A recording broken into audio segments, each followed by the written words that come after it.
తెలంగాణ ఉద్యమకారుడు పిడమర్తి రవి మనతోటి ఉన్నారు. మనం ఒకసారి ఆయనతోటి మాట్లాడే ప్రయత్నం చేద్దాం. అన్న చెప్పండి, ఇప్పటికే మీరు లాస్ట్ టైం ఎమ్మెల్యేగా కంటెస్ట్ చేయాలన్నప్పటికీ ప్రభుత్వం గతంలో ఉన్నటువంటి బీఆర్ఎస్ మీకు టికెట్ ఇచ్చింది. మీ పైన బలమైన నాయకుని పెట్టడంతో మీరు ఓడిపోయారు. ఈసారి దాంతోపాటు మీరు కాంగ్రెస్ పార్టీలో జాయిన్ కావడం జరిగింది. కాంగ్రెస్ పార్టీ ఇప్పుడు మీకు వరంగల్ నుంచి ఎంపీ టికెట్ ఇవ్వడానికి సిద్ధంగా ఉందా? మీకు కమిట్మెంట్ ఏమైనా ఇచ్చిందా? కమిట్మెంట్ అయితే ఏమి ఇవ్వలేదు. వరంగల్ నేను కంటోన్మెంట్ టికెట్ అడిగితే నాకు ఇవ్వలేదు. కారణం కాబట్టి ఎమ్మెల్యే టికెట్లు ఇవ్వలేదు కాబట్టి ఎంపీ టికెట్ ఏమైనా అడుగుతున్నా. ఎంపీకి నేను వరంగల్ ఎంపీకి అప్లై చేసుకున్నా. గతంలో టీఆర్ఎస్ పార్టీ నాకు ఎమ్మెల్యే టికెట్ ఇచ్చింది. నాకు ఎమ్మెల్యే టికెట్ ఇచ్చింది కానీ మీరు కవితకును కేటీఆర్కి సంతోష్ రావుకి హరీష్ రావుకి ఇచ్చిన టికెట్ విషయం చెప్పట్లే. నా ఒక్కడికి ఇచ్చి కేసీఆర్ వాళ్ళకి సంబంధించిన వాళ్ళని 100 మందికి ఇచ్చుకున్న టికెట్లు. దాన్ని ప్రస్తావించకుండా మీరు నాకే టికెట్ ఇచ్చిందని చెప్తా ఉన్నారు మీరు.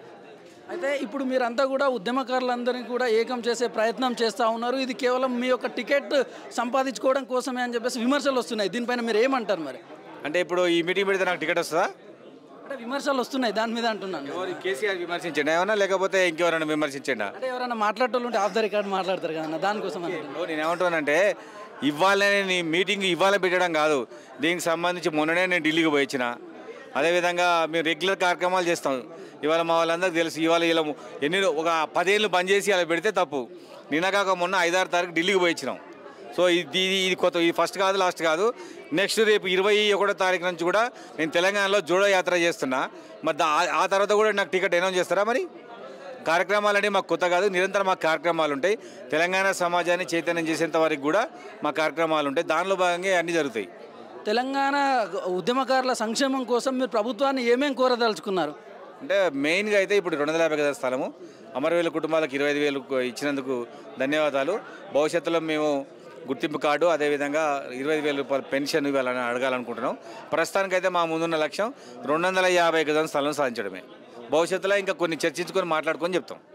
అయితే ఈ మధ్యలోనే మొన్న రేవంత్ రెడ్డి గారు సెక్రటరియట్ ముంగట తెలంగాణలో రాజీవ్ గాంధీ విగ్రహానికి సంబంధించి శంకుస్థాపన చేశారు. దీనికి సంబంధించి బీఆర్ఎస్ పార్టీకి సంబంధించిన వ్యక్తులు దీన్ని వ్యతిరేకిస్తున్నారు. దీన్ని మీరు ఎట్లా చూస్తారు? అక్కడ విగ్రహం పెట్టడం సరైందే అని అంటారా రాజీవ్ గాంధీ గారిది?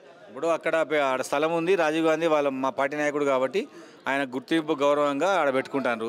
అందులో వాళ్ళకు వచ్చిన ప్రాబ్లం ఉంది. తెలంగాణ తల్లి విగ్రహం తీసేసిండ్రా లేదా కేసీఆర్ విగ్రహం తీసేసిండ్రా? అక్కడ ఏం లేవు కదా. అంటే తెలంగాణకు సంబంధించినటువంటి వాళ్ళకి పెట్టాల్సింది అనే ఒక అభిప్రాయం వ్యక్తం చేస్తున్నారు. మరి వాళ్ళు ఉన్నప్పుడు ఆ స్థలంలో ఖాళీగా ఉన్న స్థలంలో తెలంగాణకు సంబంధించిన వాళ్ళ విగ్రహం పెట్టాలి కదా. జయశంకర్ విగ్రహం కొండ లక్ష్మణ్ బాపూజీ బలహీన వర్గాలకు సంబంధించిన విగ్రహం పెడతాడా? తెలంగాణ తల్లి విగ్రహం పెట్టమంటాడు కానీ మరి కొండ లక్ష్మణ్ బాపూజీ ఎందుకు పెట్టమనట్లేరు? జయశంకర్ ఎందుకు పెట్టమనట్లేరు? చెప్పండి. కేవలం వాళ్ళు ఏంటంటే లేని సమస్యలను సృష్టించడం కోసం వాళ్ళు. కేసీఆర్ బడుగు బలహీన వర్గాలకు వ్యతిరేకం అని మీరు చెప్పదలుచుకున్నారా? 100% బలహీన వర్గాలకు కేసీఆర్ వ్యతిరేకం. బలహీన వర్గాలకు సంబంధించినటువంటి రాష్ట్రం ఇది. 100% ఇక్కడ SC/ST/BC మైనార్టీలు ఉంటే వీళ్ళని కాదని కేసీఆర్ ముఖ్యమంత్రి ఎట్లయితాడు? ముఖ్యమంత్రి పదవి ఏమను ఆయన ఇచ్చిన వద్దిరాజరావు చంద్రకి ఎంపీ పదవి, ఇంకెవడికి శాసనసభ నేత కాదు. రేపు ముఖ్యమంత్రి పదవి తెలంగాణలో మరి మాకు ఇవ్వాలి కదా. దళిత ముఖ్యమంత్రి అని అది ఇవ్వాలి కదా. అవేం చెప్పకుండా నువ్వు తెలంగాణలో బడుగు బలహీన వర్గాలకు వ్యతిరేకమైన వ్యక్తి కేసీఆర్.